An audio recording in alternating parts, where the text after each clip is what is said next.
S ನೋಡಿ, ಇವತ್ತು RCB ಮತ್ತು ಗುಜರಾತ್ ಹಣಾಹಣಿ ನಡೀತಾ ಇದೆ. ಅದು ತವರು ಜಿಲ್ಲೆಯಲ್ಲಿ. ಸೊ ಇವತ್ತು ಎಲ್ಲರೂ ಕೂಡ ಕಾತುರದಿಂದ ಕಾಯ್ತಿದ್ದಾರೆ ಏನಾಗುತ್ತೆ ಇವತ್ತಿನ ಮ್ಯಾಚ್. ಯಾಕಂತಂದ್ರೆ ಇವತ್ತಿನ ಮ್ಯಾಚ್ ತುಂಬಾ ಹೈ ವೋಲ್ಟೇಜ್ ಆಗಿ ನಡೀತಾ ಇದೆ ಅಂತದ್ದು. ಅದು ಬೆಂಗಳೂರಿನಲ್ಲಿ ಸಾಕಷ್ಟು ಅಭಿಮಾನಿಗಳು ಕೂಡ ಕುತೂಹಲದಿಂದ ಕಾಯುವಂತಹ ಪರಿಸ್ಥಿತಿ.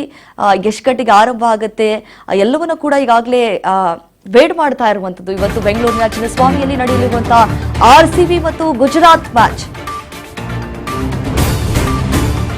ತವರಿನಲ್ಲಿ RCBಗೆ ಇದು ಕೊನೆಯ ಲೀಗ್ ಪಂದ್ಯ.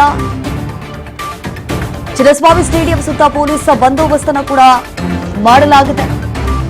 ಭದ್ರತೆಗಾಗಿ 2300 ಪೊಲೀಸ್ ಸಿಬ್ಬಂದಿಗಳನ್ನ ಅಲ್ಲಿ ನಿಯೋಜನೆ ಮಾಡಿದ್ದಾರೆ. ಯಾಕಂತಂದ್ರೆ ಇದು ಫೈನಲ್ ಮ್ಯಾಚ್ ಅಲ್ಲಿ ನಡೆಯುವಂಥದ್ದು. ಹಾಗಾಗಿ ಅಕ್ರಮ ಟಿಕೆಟ್ ಮಾರಾಟ ಜಾಲದ ಮೇಲೂ ಕೂಡ ಕಾಗಿ ಕಣ್ಣಿಟ್ಟಿದ್ದಾರೆ. ಬೆಂಗಳೂರಿನಲ್ಲಿ ಇವತ್ತು RCB ಮತ್ತು ಗುಜರಾತ್ ಹೈ ವೋಲ್ಟೇಜ್ ಮ್ಯಾಚ್. ಯಾಕಂತಂದ್ರೆ ಇವತ್ತೇ ಲಾಸ್ಟ್ ಮ್ಯಾಚ್. ಹಾಗಾಗಿ ಚಿನ್ನಸ್ವಾಮಿ ಹತ್ರ ಸಾಕಷ್ಟು ಜನರು ಆಗಮಿಸುವಂತಹ ನಿರೀಕ್ಷೆ. ಆ ಹಿನ್ನೆಲೆಯಲ್ಲಿ ಪೊಲೀಸರು ಕೂಡ ಕಟ್ಟೆಚ್ಚರವನ್ನು ವಹಿಸಿದ್ದಾರೆ. ಸಾಕಷ್ಟು ಪೊಲೀಸರನ್ನ ಕೂಡ ಅಲ್ಲಿ ನಿಯೋಜನೆ ಮಾಡಲಾಗಿರುವಂತದ್ದು. ಯಾಕಂದ್ರೆ ಯಾವುದೇ ಕಾರಣಕ್ಕೂ ಅನಾಹುತಗಳು ಸಂಭವಿಸಬಾರದು ಅನ್ನುವಂತಹ ಕಾರಣಕ್ಕಾಗಿ ಹತ್ತಿನ ಕಣ್ಣಿಟ್ಟಿದ್ದಾರೆ. 2300 ಪೊಲೀಸರನ್ನ, ಹತ್ತತ್ರ 2500 ಪೊಲೀಸರನ್ನ ಅಲ್ಲಿ ನಿಯೋಜನೆ ಮಾಡಲಾಗಿದೆ. ಬ್ಯಾರಿಕೇಡ್ ಅನ್ನ ಕೂಡ ಅಳವಡಿಸಲಾಗಿದೆ. ಯಾಕಂತಂದ್ರೆ ಅವರು ಓಡಾಡೋದಕ್ಕೂ ಕೂಡ, ಯಾಕಂತಂದ್ರೆ ಇದೇ ಲಾಸ್ಟ್ ಮ್ಯಾಚ್ ಆಗಿರೋದ್ರಿಂದ ಸಾಕಷ್ಟು ಅಭಿಮಾನಿಗಳು ಆಗಮಿಸುವಂತಹ ನಿರೀಕ್ಷೆ.